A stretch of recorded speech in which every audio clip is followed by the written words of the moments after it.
Hello and welcome to the Practical Leadership Podcast, where leaders share their tools and practical advice to make you a better leader today. My name is Max Kozlowski. I'll be your host. And today, our guest is a true leader in every sense of the word. With a distinguished career in the Navy, a proven track record of public service, a city official in the city of Kerrville, and dedication to serving the community through organizations like the Kiwanis Club, where he served as president and governor-elect. He has also achieved great success in the business world, having started and sold multiple companies. And most recently, he's come out of retirement to lead Decisions Hearing Network to make a high quality service accessible to more people.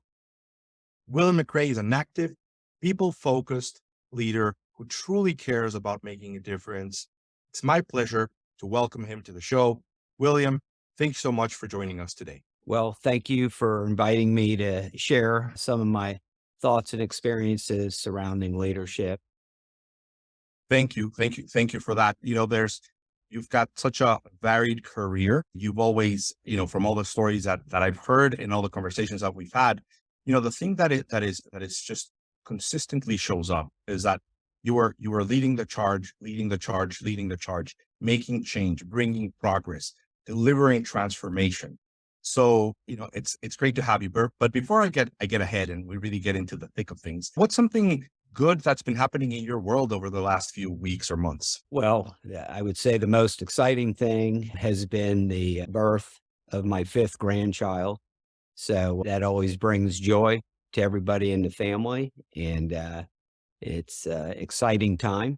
And we are busy, not only professionally, but personally, with the arrival of Bali Francis. The other thing that's been exciting in the last few months is my wife and I kind of took the next stage or turned the page, if you will, in our own personal lives and are starting to commute between two residences. And one of my lifelong dreams was to be able to live at a beach on a more permanent basis.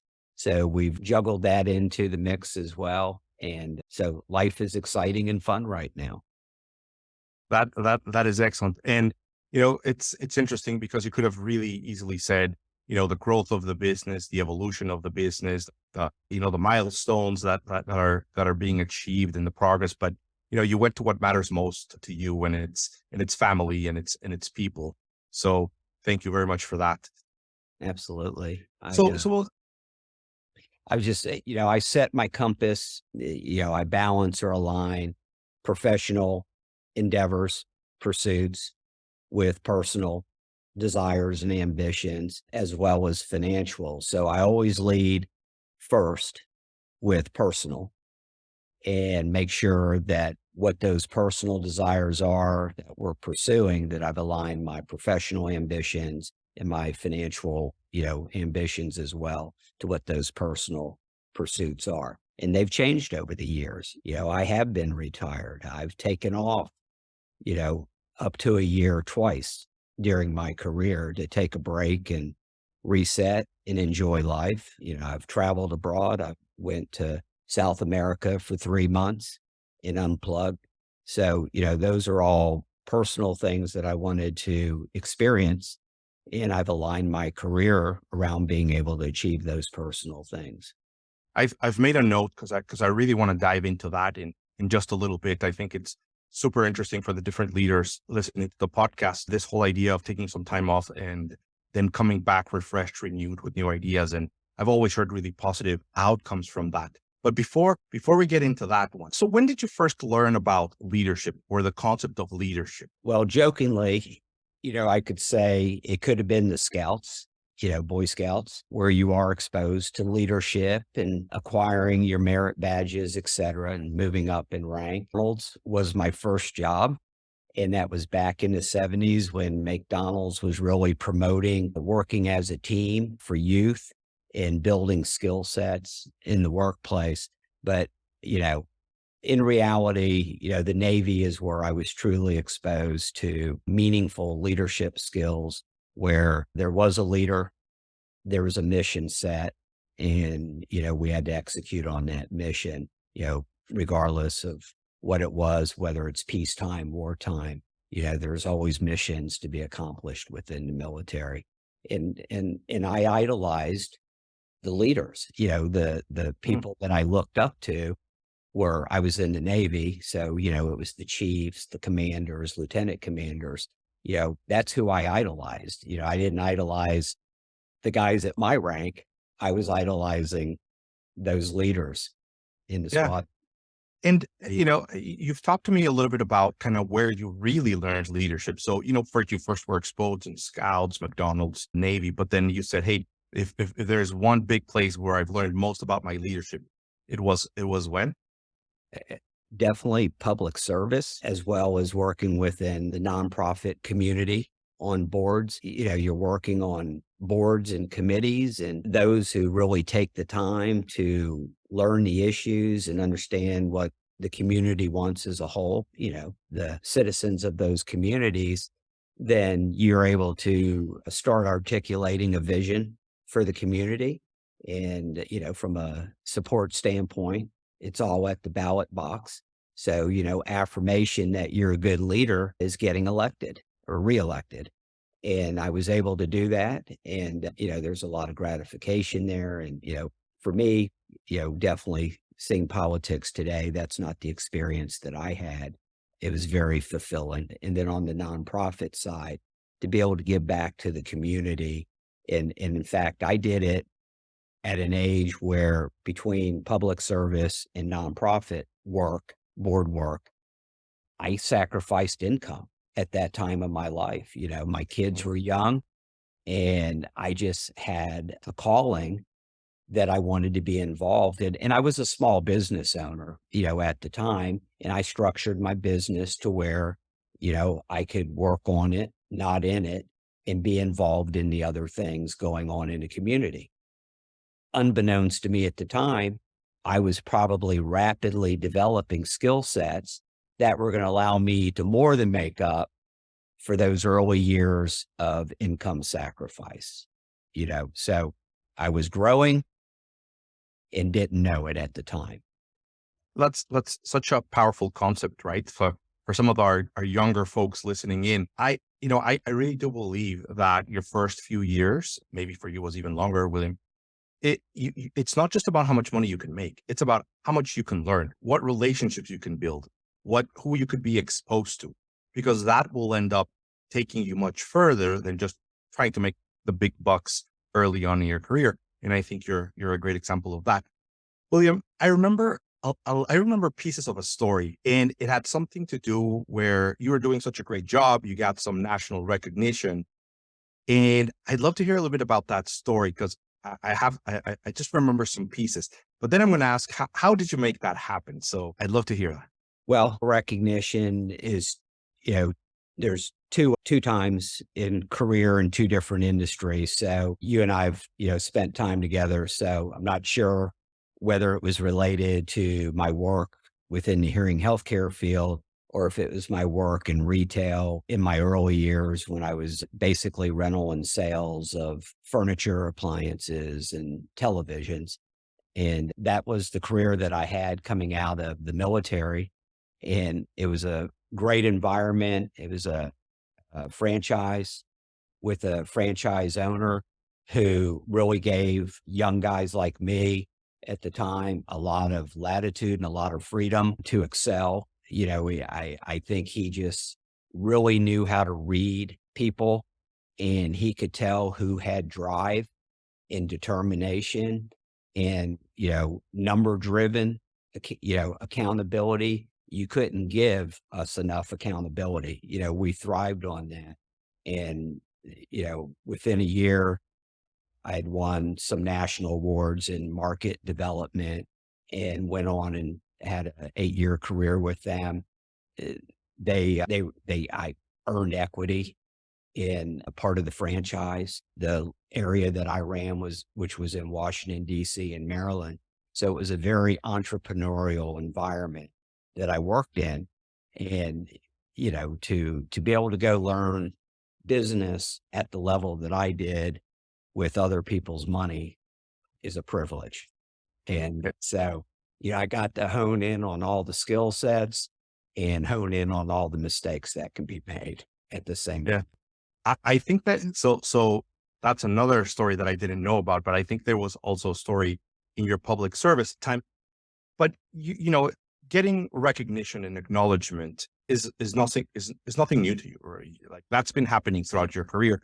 So I guess my question is, what's the mindset or what's the philosophy that you set yourself up to that just enables for that to happen, right? Because you're out there doing your thing, and the next thing you know, people are wanting to follow you. They want to learn from you. They want to do what you do. What is it about it? Well, for me, if somebody wanted to name the type of leader that I am, I hope that I can fit in that category of being a servant leader, to where those that surround themselves around me, that's an honor and a privilege that people are trusting you, with their careers, their livelihood, and that they're going to share in your vision. In my case, being the owner of the business and leader, because, many of us own businesses, but we may not be the primary driver or leader of that business if we're in more of a investment position with the company. But, it's truly an honor to have people trust you day in and day out with their careers and their opportunity. So I'm there to serve them and be a good steward, and not the other way around. They're not there to serve. How where did you learn this? Like, how did you get that mindset? Where did you get it from, you think? Well, I think some of it, eh, was probably how you're raised, the values that your parents bestow upon you, the influences that you have through life. And then, from a more academic standpoint, I spent a lifetime of continual learning, reading, committing to being on these boards. We haven't even gotten into trade associations, lobbying, all those things that I've been involved in over my career, both as an investor and as a, leader in the companies. The trade associations that I most recently represented, whatever industry I've been involved in, my role, generally was to be very active in the association because there's a lot of information. And obviously, you want to steer that industry in the best direction, or be a part of steering it in the right direction, into the future. And at one time, I was president of two trade associations, and this is back in like 2010 to 2013. And the executive director for one of the trade associations, outstanding job, nationally recognized as Texas being one of the top trade associations chapters in the country. So I recruited him into the other industry because I had another business that I owned and was serving on that board as president as well. So we brought in the same executive director. We actually won both trade associations, same year, national trade associations. So we went to DC to get the award for one of them, and we went to Las Vegas and got the award for the other one. And, So the trade associations, to me, are very important. One of the businesses that I divested out of was because of the relationships that I had made in the trade association. I was on the national board with the retail business, appliance furniture rental, and all the public companies are represented on the national boards. And I remember when I made the decision, because I wanted to go to South America for 3 months, and I thought, I think this is my time to exit. So I laid out a plan for a year to sell the business, free myself up, go have some fun, decide what the next venture would be. And I remember going into the meeting in Wichita, Kansas, and I've got two publicly traded companies, one on the right, one on the left. And I just looked over and I said, fellas, I'm going to sell my business if you're interested. And they know you're running a good business, or at least from afar, based on your conduct as a board member, your contribution, your integrity, et cetera. And, it happened very quickly. The due diligence was halfway done. and Yeah. being interested in acquiring the business because you've been a leader in the industry. Great example of businesses doing business, not with other businesses, but people doing business with people. Right. And what is very consistent is very active, very engaged, caring, interested, curious, and wanting to make changes for good and wanting to have an impact and influence. And as you called it, steering organizations in the right direction. So there's a lot of steering in your resume, right? Of steering all sorts of different organizations in the right direction. Let's talk a little bit about the idea of taking a break and taking some months off or years off and then coming back. So tell us a little bit about how do you decide that, you know what, it's time for me to take some time off? How do you plan your time off? And then what makes you want to come back? Well, the first big break, I think, was at 38, 39. And I'd sold a business. I still had kids that had to go to college and, you know, lots of expenses still yet to come. So I wasn't in a position to retire, but I was certainly comfortable enough to be able to take off time. So I did. We relocated, kind of reset the family based on kids, activities, etc. And I took a year off and, you know, dove into lots of reading, both business and, you know, just outside of work related, and spent a lot of time working out and, just really kind of, getting myself mentally and physically healthy and then deciding what I was going to do next, which turned out to be two endeavors. One was a startup that had regional, maybe national plans, growth plans. And then the other was to re-enter a business that I had been in before with a unique opportunity on a development side. So, I came back, guns a-blazing, and filled up my day really quick. And, all the endeavors that I've gone into that align to things that I wanted to experience personally had to have, if it was a big thing I wanted to do, then it had to have the financial support to do that. And then what is it I'm going to do professionally to tie it all together? So, obviously over time as we grow and learn more and, there's people who have it, either they've got it intuitively, innately, or just academically, they got the best education. They're just smart. The breaks come early and, they achieve things that, in their 30s that maybe I didn't achieve till in my 50s. But, we all have the ability to, achieve those dreams as long as we pursue them and do the things that are needed to get there. So whenever I go into a business or a venture, I'm definitely an exit strategy, person. I've never gone into a business that I didn't know how I was going to exit out of it.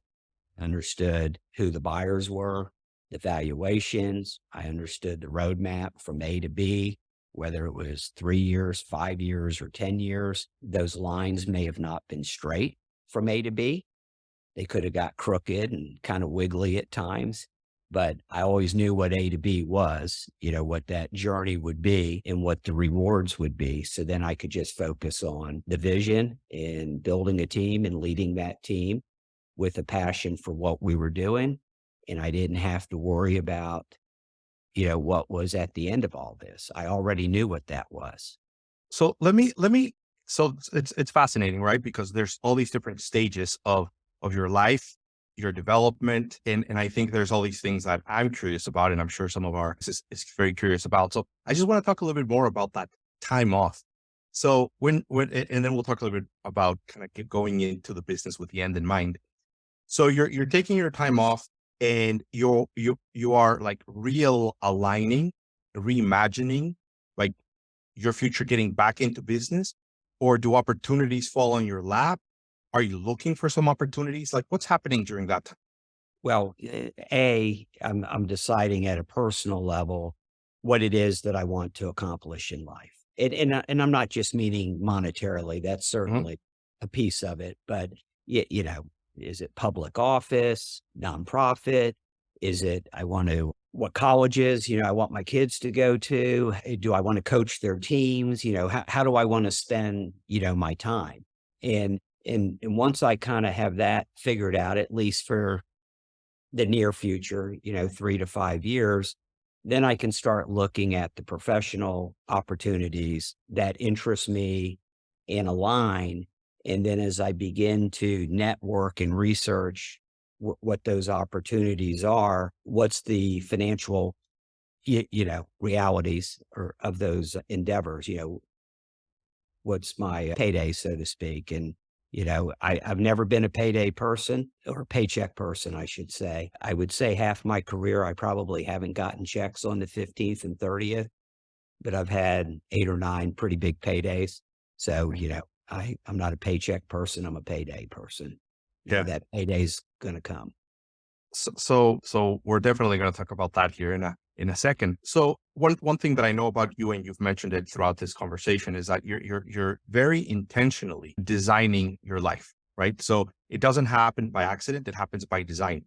You're very intentional about what you want to create, where you want to be, what you want to do, how you want things to be. How, like, where did you get that idea from? And then how do you put it together? What are some big ideas or even, books or concepts that you use to help you figure that out? Well, it's an influence of a lot of writing, a lot of Mhm. books that I've read, but I do think that it's part of my wiring, if you will. It's how I think, and it takes discipline. And there's times when you go through a day, and the next day you look back and you go, "Wow, I didn't really get a lot done yesterday," and you reset. So, it's kind of like falling off the wagon, and, you just get back on and you get refocused and you push ahead, and you end up having lots of good days and not too many bad days. And that life's a journey, and tomorrow is not going to be exactly how we have it visualized. But certainly, the more time you spend visualizing and preparing for tomorrow, the more likely it'll come out the Yeah. way you think it should. So it's such a like a second nature thing to you, right? To think about planning, to think about understanding the future. But the reality is that there's a lot of people out there that are operating, in autopilot and just kind of going through life. And your approach is always, let me design it, let me be intentional, let me work to make it happen as well. And you haven't only done it once, you've been able to do it multiple times. So there's also like some sort of system there, right? There's a method to the madness of making that happen. And kind of one of those levels of competence for you that to you it's just obvious to say, what do I want? What do I want for my family? What do I want to be doing? What do I not want to be doing? And then kind of being able to paint that picture. We've talked about the idea of mind movies and being able to kind of have this movie in your mind. So then you can kind of work towards making it happen. Right. And And and my work's all been in, 3 or 4, industries. I stay with what I know. But within those industries, there's different channels, different opportunities that, some are very similar and some are very dissimilar. But, I don't go out and find new things to do. There's other ways to invest in those things. So as far as day to day vision, leadership, I stay in my wheelhouse, if you will. yeah. So And staying close to your core competencies mm, and your core knowledge, right? These industries that you know. And I love your approach of saying, look, I'm gonna stick with what I know best and what I do best. And if there's something out there that's exciting, I could invest. I could figure out ways of putting money in that, but I don't have to be myself in it because my time is better suited in kind of what I've been preparing for my whole life, right? The skills, knowledge, relationships that you've been building and accumulating over years. yeah, and I'm fortunate that I truly loved the industries that I'm in. The retail, the furniture and appliance, electronic business. For the age that I was in, it was very exciting. And, but I stayed invested. Once I came out of the management side of it and moved into other industry, I knew it operationally so well that I was very comfortable continuing to invest in it. So I went out and found leadership to run, a company that I would back, financially. And I think I'm on my ninth business, and most of them, these are smaller, mid-sized companies. The most recent one's not, and that's a story in itself. But of those nine, I think five were pure concept, creating the brand with the intent of entering into a market space to grow a business and then sell it to a competitor. So creation and invention. I'm leaving some of the good stuff for a little bit later. Yeah. I think that our audience could really benefit from, I guess, building back out of devastation. And it's the story about your stores that were, flooded and pretty much they were underwater and put you financially underwater, and how you were able to overcome all that. Because right now, the story, for those that don't know you, everything looks peachy, but everybody goes through struggles and challenges. And I think that there's so much to learn from that story, because you have to lead yourself and lead others through it. Can you tell us a little bit about that, Yeah. unfortunate situation and how you were able to overcome it? Yeah. Unfortunately, I was in New Orleans in Gulfport, Mississippi, with a number of stores that I had invested in and hired the leadership and created the brand and really, exciting endeavor. And we started that business in 2002, 2003. We were doing $500,000, $600,000 a month. Life was starting to look really good in terms of being able to start having some of the distributions, if you will, from that investment. It was just great. And my wife and I were starting to think about a second home. I'm putting in a pool. And I remember my partner out there that was running it calling me, and he says, "You've been watching the news." And I said, "Well, yeah, what's up?" He said, "Well, this Hurricane Katrina, this is the real deal." And I'm like, "Yeah, okay, tell me more." And he starts telling me they're boarding up windows, they're moving all the delivery trucks up into Northeast Louisiana, and he's going through it all. And, it was unsettling, and I wasn't sure what it meant. But right away, I started, processing numbers and et cetera, thinking about, what's this going to be? And of course, we all know the Katrina story. It hit, it wiped us out. Most of our inventory were out in homes, accounts receivable, millions and millions of dollars. We owed still, banks money, floor planning, the equipment and stuff. So we were upside down. We owed a million and a half, and had no TVs, had no furniture, no appliances. Stores were gone. There were no customer base to go back and rebuild. And I had two thoughts that probably happened over a week. One was this a message for those of you who have faith in your life? Yeah, was this a message about not really understanding the meaning of life and putting too much emphasis on success, financial success, et cetera? And then there was, what are we going to do with all those people that work for us? So we talked to the lenders, and they saw the business was very successful, and they upped our credit line. So we were able to relocate everybody into Texas, primarily Houston and Austin. And we started over. And it probably took 4 or 5 years to actually generate the profits from all those new locations we opened to defray that debt that carried over from it. So, it was a humbling experience to go through. And, but I think that from a leadership standpoint, I think that I grew through that period. I remember contacting the National Trade Association, and, we didn't know what to do. The other dealers in New Orleans, weren't sure. And I called the National Trade Association executive director and the attorney, and I said, well, there's hurricanes in Florida all the time.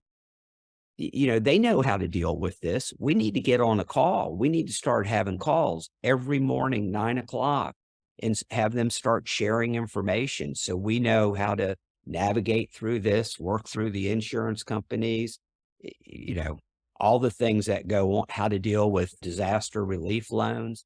And we worked through it. And so that was one of those things that if you're in business long enough, you're probably going to experience some events that'll test your will and your perseverance. And that's just part of getting there. If you don't have that, then, there's a lot more luck that you'll have than most of us will have that have been in business for 30, 40 years.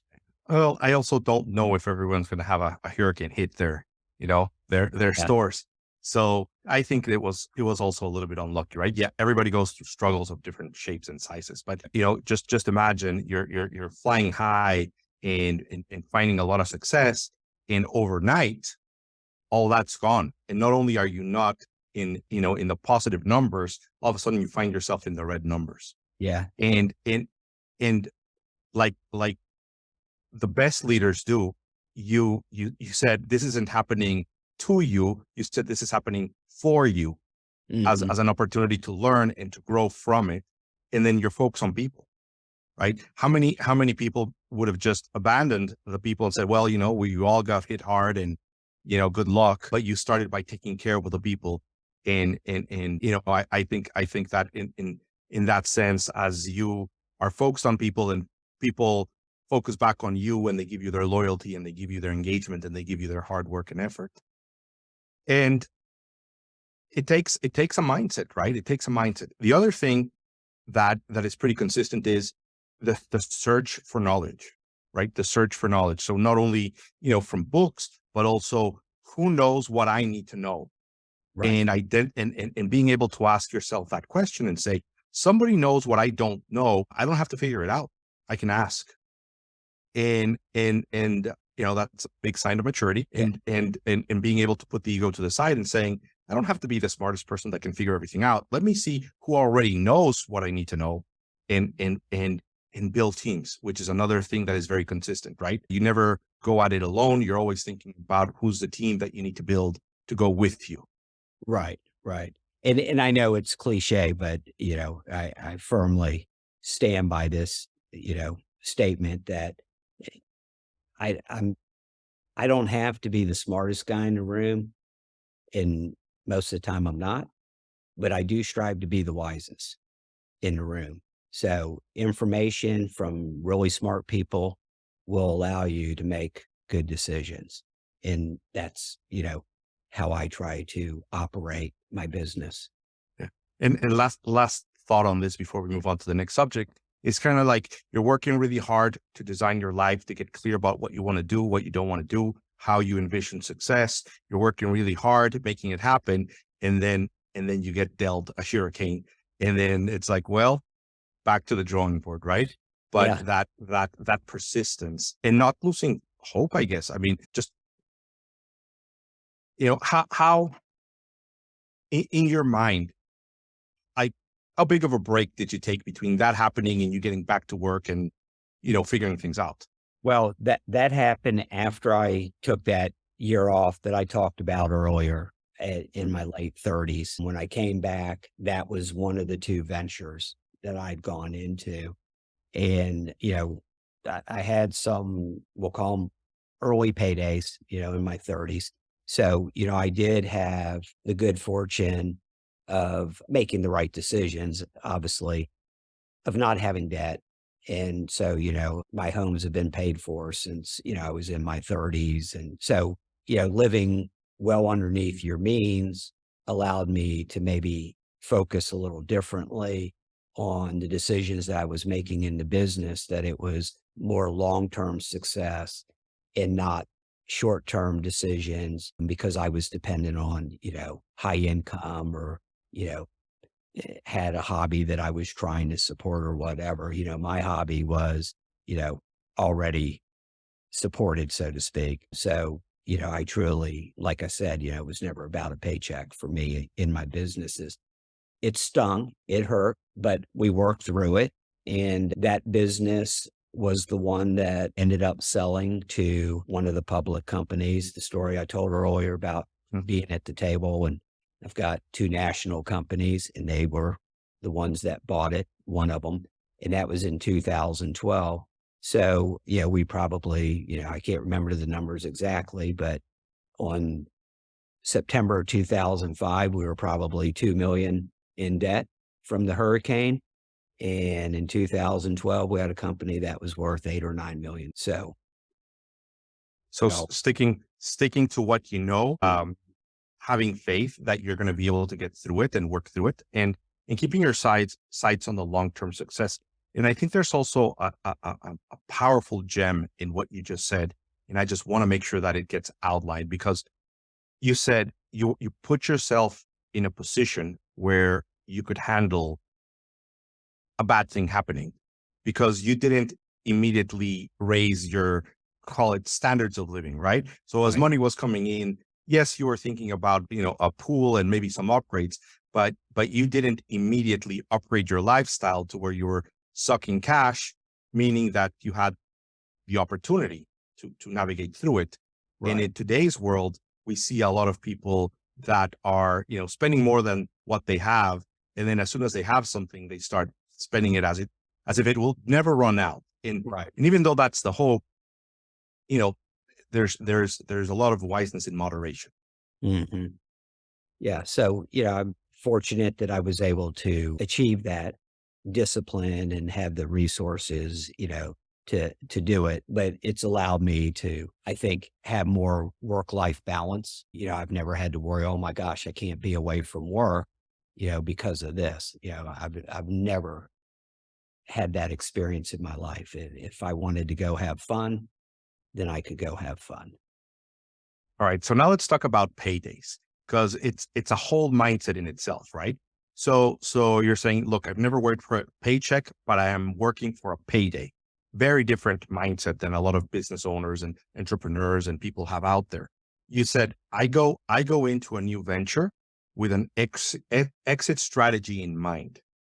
And you kind of go in it with the end in mind, trying to understand all the elements that would enable a positive exit. So first, tell us kind of where you got that idea from, and then how to actually implement. I think the first exposure that I got to that aggressive, way of thinking with business was in my mid 30s. I saw within an industry a transition occur where they were consolidating um, professional practices into one. So, private equity money. And I didn't understand it at the time. I read about it, but till you're personally involved, it's not the same. So my, first real exposure to it was a roll up private equity group approached me about my private practice. And I think they gave me, like 100,000 just to have a 90-day option, which was great. My attorney said it's fine. They're going to buy you for X. And at the end of 90 days, if they don't, you got the 100,000. So it got me thinking about, with some guidance, at the time from my father. And, his advice was if you can have a payday like that at my age at the time, and you can turn around and make the same amount of money tomorrow, think about the position you're in. And so that helped me, you know, move forward. I'm going to sell the business. And it ended up not selling. They, what they wanted was 90 days. Now that I've, have more experience, they were out there trying to put the deals together to get enough of them to make sense for them. Economy of scales, get enough practices. And it didn't happen on their end. But I got my $100,000. But the light bulb went off. Wow, there's people out there that if I just present the opportunity to them and what I'm building, people are going to be interested in it because there's a world out there, investment community that that's what they do, or competitors. So as I look at industry and I'm identifying what's going on around me, what are the deals that are happening within that industry? And that information's at trade association level, networking, peer group, et cetera. But, there are people who go into business that are tradesmen, and that's what they are, as business people. That, now they own it, but they're still a tradesman. Then there's people who go into business to capitalize on the opportunities of building a business, and not just, income wise. So, that was probably kind of the first inkling of, okay, I could like this. I can, live on, X, and instead of making, 200,000 a year for 3 years, I can make $2 million in 3 years. And that's just how I started processing business and verse that I've, been in since. And they haven't all ended up being worth as much as I thought. I've exited, 7 or 8, whatever it is. I think it's 7. And, I've had, definitely a couple home runs, couple triples, couple doubles, and we'll call it a bunt. But, they all made money, and they were all worth my time that I was involved in them, for sure. And, it led me to the ability to retire, at a younger age, if you will, or at least have the opportunity to retire. And which I first took a look at, I think at about 50 years old. I had one of my bigger startups sold, and it was enough. Kids were done with college. They were married, cars bought. It was just me and my wife. And it was a matter of deciding what we wanted in life, how big, how grand. And if it was bigger than X, then I wasn't done. But if we were happy with what we had, then I didn't have to work anymore. And we ended up taking a sabbatical for 3 months, went to South America, did the wine country. And my wife has roots in Bolivia, got to go see her family. And we were sitting out on the porch of a bed and breakfast at a winery. And just started talking, and I had a napkin. She went inside, got a pen, came back out, and we started drawing on a napkin. Okay, wouldn't it be neat to have something like this? And we said, well, we'll build the barn first. We'll move everything in. Then we'll build the house. We'll put in the vines. I'm going to go back to school, get a certificate in viticulture. And by the time we were done, I calculated I was going to have to go back and work at least 5 to 10 more years, and that's the assets, if you will. And so we came back, and that's what I did. I started identifying where the next real opportunity was. I knew what it had to be in terms of value, because I knew what we wanted to do personally. And within 3 years, we were in it all the way.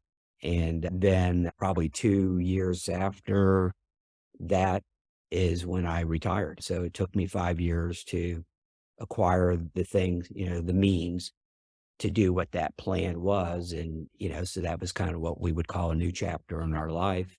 And it was super exciting. And that lasted, maybe 3 years.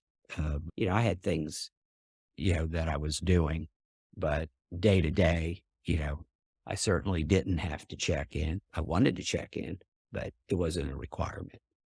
William, what would you tell someone that said, "Hey, I want to do what you do"? Not the same industry, right? But I want to go in there and get into a business with the exit in mind, right? I want to figure out what the opportunities are, and I want to figure out how I can exit like you did. What is some advice? What are some things that they would need to do? Well, first, just, recognize what that activity looks like. The merger, M&A activity within that. Okay. So industry. the very last step, what does a very last step look like? Yeah. Yeah. Correct? Yep. Yep. Okay.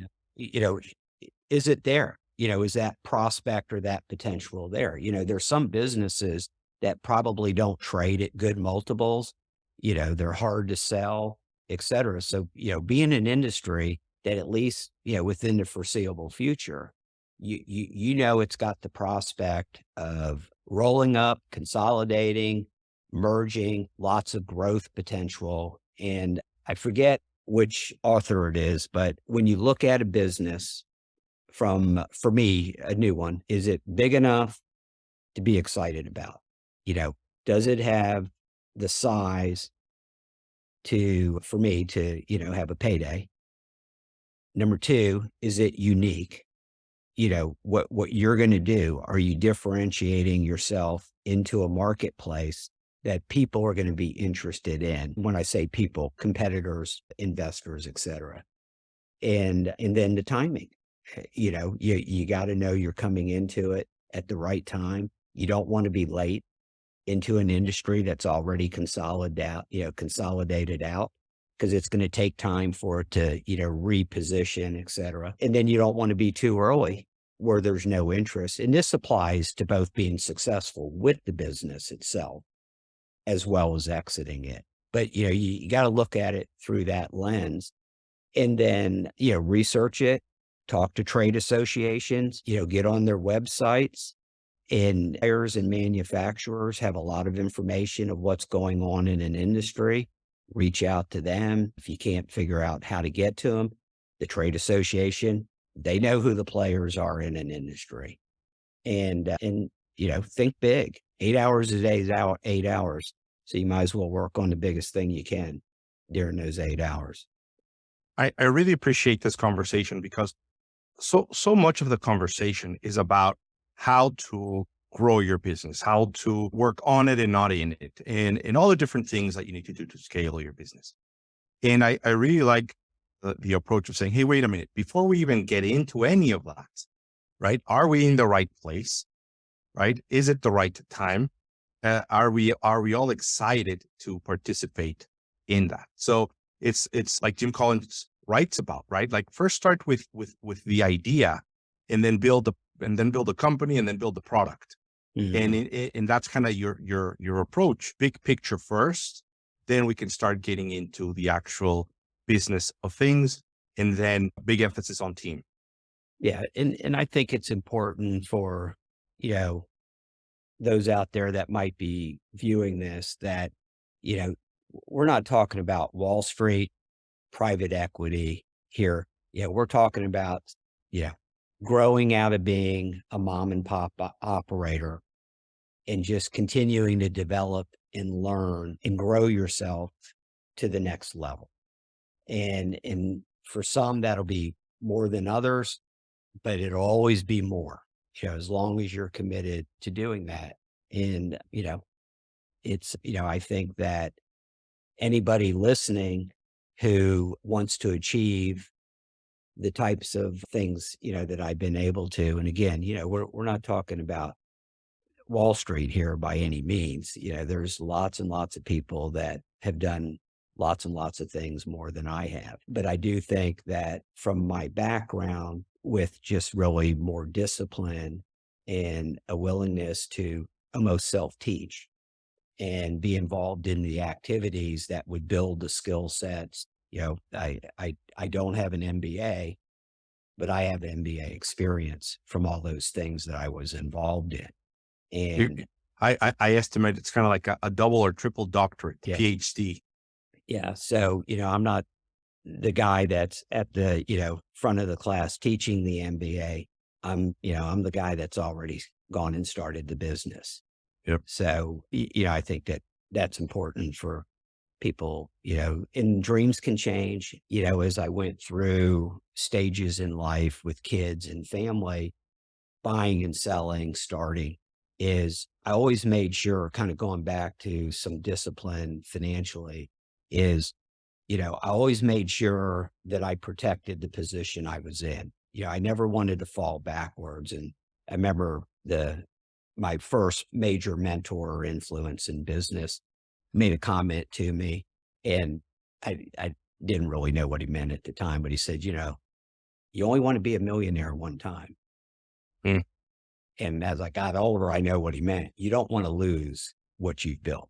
And that was his advice. The other was, I'll either make you a millionaire or I'll teach you how to be one. Well, he taught a lot of people how to be one, but he wasn't making us millionaires. He was giving us the pathway to doing it on our own. So I always made sure that I protected as I came out what I had, not in a retirement sense, but just in a sustainable pattern, for a period of time, and not to get too crazy, if you will. And I was much more driven about, it's not what you spend, it's, not what you show, it's what you have. So for me, the scorecard was always about, how much of it can you keep, creating value, things like that. William, is there a book, a system, a process, a tool that you love, that you like to go back to, that you use consistently in the things that you do, that you'd like to share with the audience? Well, I think, in terms of leadership, I start my week Sunday night, usually at 6 o'clock. I'm done with my weekend and I start planning out my week. And sometimes it's a busy week. Sometimes it might be 2 days. But, the first thing that I'm looking at is, what we call a huddle, Monday morning huddle. And what information, do I want to communicate to the rank and file? And these would be corporate employees who are not out on the front lines selling. And, it's not regional people. It's people that support a lot of us, in being successful. And they want to know what's going on too. So, I prepare, it's just a 15, 30-minute huddle. Then, executive call, the agenda, it's thought out, it's sent out Monday morning. I try not to send email and communicate over the weekend. I think everybody deserves to have their weekend. Me, I'm okay working, but I don't expect them, to make that same commitment. I expect them to be committed, but in a different way. So, I plan out my week.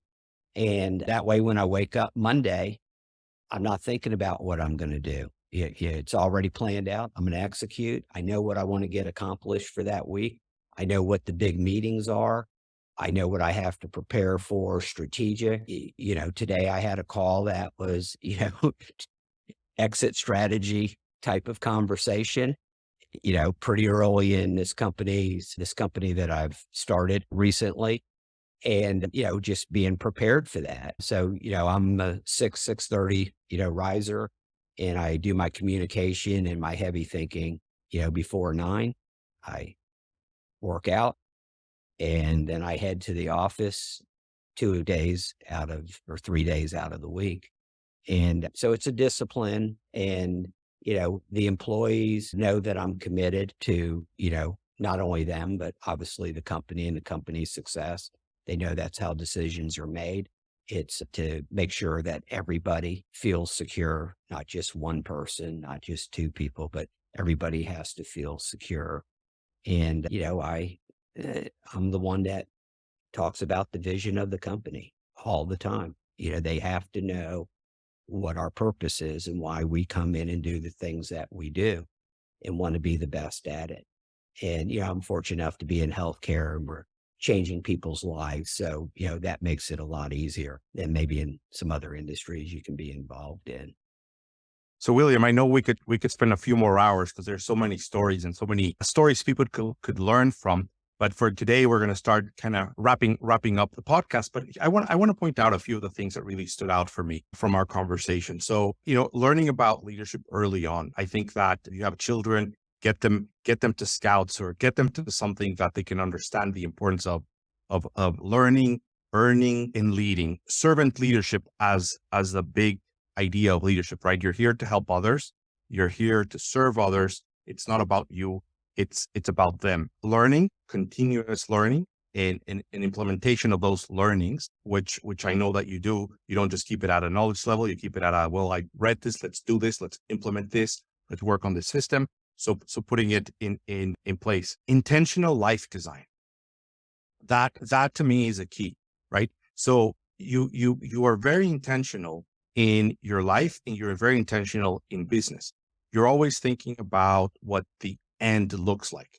So in business, you're looking at the exit in how it's going to look, or how do you want it to look? And when it's life, you're looking at, what does your ideal day look like? What does your life look like? What activities are you doing? And what are the things you're not doing either? And what you're going to need to be able to accomplish those goals. Regarding the big crisis, the big idea was that you didn't say, why is this happening to me? You said, this is happening for me. It has a message. What do I need to learn from this? What do I need to take from this? Which really enabled and empowered you. And you focused on people and on rebuilding. And it was this mindset of looking at success as a long-term thing that allowed you to say, well, we might have been derailed, but we haven't been stopped. We're just going to keep going, right? There's this big idea that's showing up everywhere as well, which is be active, be engaged, look for the information that you need. Somebody has it, talk to them, build a team that can leverage it. You don't have to know it all yourself, but the information is out there. And by being intentional about it, you can make the most out of it, right? And then we talked a little bit about associations, right? That, you talked about that 3, 4, 5 times. So when thinking about exit planning, you're saying, hey, let's look at a business that is big enough to be exciting, unique enough and differentiated that you'll be protected from competitors, and that it's the right time, right? So meaning that the industry is not too consolidated, but also it's not too early either. And the best way to find that out is pick up the phone and talk to the trade associations. And it looks like people are happy to talk to you too, and share their knowledge and provide you with advice and give you the guidance that you need. So take advantage of that, because you're gonna learn the ins and outs, and then serve, because you've also said you've been president of these organizations. So you're not only taking the knowledge, you're steering and driving and giving back. So it's a combination of, you take what you need, but then you give back to it as well. And then you said one of your keys to success here is plan your week ahead. We kind of all heard about some of these ideas. I don't know how many people actually do it, but you're like, I'm planning not only my Monday, but I'm planning the week. And then I get into execution mode, and I can prioritize and get what matters done, and be disciplined about it. So I know I might have missed something, and I'm sure there's something else out there. William, is there something else that you'd like to share with the audience that I might have not asked you about, I might have missed in the summary, that you think is worth sharing? No, I think that was a great wrap to the information that we covered today. The only thing that, kind of ran through my mind, and one of the things we're talking about is, leadership to me is being a coach and a teacher for your team. And then it's what they're really counting on is coaching them to be better, and then teaching them. If I go out and gather this information and it's only for me, that's not making the organization better. So you got to be willing to share with the team, because they'll act more in your interest and more the way you want them behaviorally if you're sharing that type of information. I'm not talking about the exit strategy. I'm talking about the things that are going on in your industry, that, there's disruption, there's change going all the time. And if you're not working to keep your team up on it, and, you talked about preparing for the week, that's a structure that I have that also includes, having time, personal time, in mornings and stuff. Not at 4 a.m. I'm not that guy, but you have to take time. For me, it's Wednesdays to network. So, I have a list of people that I've reached out to on Monday. Hey, do you got time available Wednesday? That I know, they're not a competitor in any way, and I can have a very candid conversation, and, bilaterally, they can have one with me about things going on in the industry and kicking around ideas. And then Friday is project day for me. There are things that are very important, long-term, and require time and study and thought. And sometimes it's information your team's bringing to you, but it's also research I'm doing. I got to validate, if you're developing a position or a belief in something, and you're bringing in information to support that belief and getting rid of prejudice and bias and all that, the critical thinking way of making decisions, you got to have time to just quiet and start writing it out and, putting the facts there. And, people have asked me, what are some of the keys to success? And, one of them that I believe is in decision making. We're all going to make mistakes in decisions. Happens all the time, happens to me no more than anybody else. But there is a discipline to not making a mistake and being able to recognize it that will harm the business and put it in peril. And that's when, that's what those Fridays are for me. Can this decision have such an effect, negative, that I could lose the business? I could change the value, in a very negative way. So when you have that type of decision, or at least be able to recognize it, slow it down and go get information and be talking to people and research it. Make sure it's highly developed, the decision. And it's not making the right decision all the time. It's don't make the wrong decision that will put a business, really at risk. Avoiding the big mistakes, I guess. Yeah. Yeah. We all make little ones. So really interesting. So one part is you even structure your day, right? Like a certain day of the week is meant for something different than the other. Yep. So really important. And I think it's really valuable. You put yourself in that mindset and are able to execute on that big idea. And again, William, you continue to share with us a higher level of thinking. So you're not just evaluating the decision or making the decision, but you are evaluating the decision from a higher level in understanding the risk with the decision. So I think that's a wonderful message to everyone, right? Not only understand your decision, but the impact of the decision, which is kind of a little higher level of thinking. That is some fantastic advice. William, before we kind of let you go, what is something that you're looking forward to that's happening here in the next few weeks or months? Professionally, personal, both? Well, professionally, we'll start there. The company that I'm leading right now is getting ready to split into 2 regions in the US. So we will now have the ability to double our business within the next year. So, we'll have 100% growth opportunity by doing that and putting the team together and everything that goes along with that. So professionally, that's super exciting. Say as a subset to that, professionally, already having conversations with potential buyers. And those are interesting to have because we're in very early stage right now. But because of, big enough, unique enough, timing's right, it's not literally getting paid for an idea, but it feels like that sometimes, but you got to go out and at least get it to a Series A level where you're demonstrating, it makes money and it's scalable and all those things, but that's happening. And then on a personal level, most exciting thing is I will be living at the beach, hopefully by the end of February, 70, 80% of the year for as long as I can. Excellent. And then in the next to a golf course, the other 30%, is that still the plan? Yeah. So my wife and I decided we would have two homes, one on a golf course. I don't golf, but I'm getting ready to pursue that. And then being able to spend more time at the beach in South Texas. So I'm really looking forward to that lifestyle.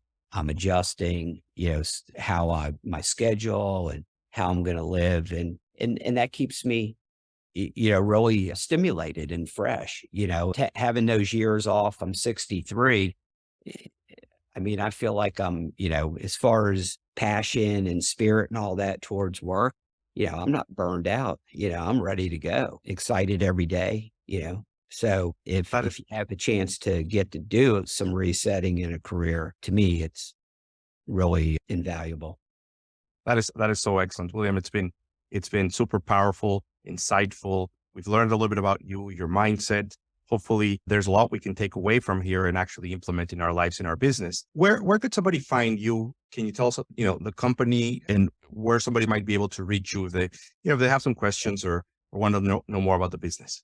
So the company that I'm building right now is called Physicians Hearing Network. It's located in San Antonio, Texas. I don't have the number to the office. I do have a desk at the office. The best way to reach me is probably email, which is wmmckrae@gmail.com. And if there's something you want to hear more about, I love talking about business and would love to also hear your story. Thank you. Thank you so much, William. For our audience, head over to practicalleadership.com, practicalleadership.com, so you can download the summary and the notes from our meeting today. And William, again, thank you so much for taking the time. It has been fantastic. I look forward, to bringing more updates on the progress of PHN and hearing more stories. There's a lot everyone can learn. So thank you so much again for taking the time. Thank you, Max, for inviting me. Take care.